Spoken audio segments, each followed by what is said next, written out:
the beautiful thing about Earth is that wherever you go, it's a different kind of Earth. You know, you have a red one, you have one with stones, you have one with no stones. So, and every climate is also different in every climate zone you are. And if you take these two parameters serious, you create an architecture language that is only really tailor-made for this space. And then, of course, the people come together, you know, and you look always closely what is the traditional technique of a space. And then you bring in all the technology and the know-how and the information that is all around the tools. And you think, okay, what makes sense in this context? And the nice thing is you can work very high-tech in Earth, but you can also work very low-tech with no electricity at all, just with people, with using only your hands, and you can also mix this.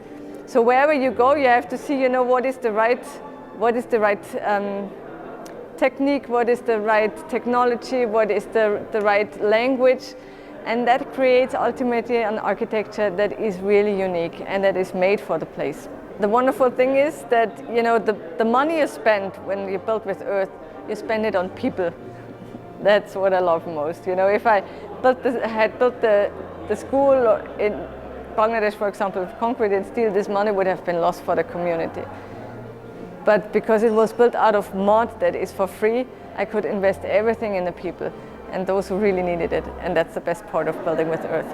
And also a project I love a lot is the altar in Worms in a cathedral in Germany, because we were able to transport what I did it together with Martin Rauch, what we learned from the Global South, the power of the process, you know, that you not just build a structure, but you at the same time have the power to build up a community, that we could bring this into the European context.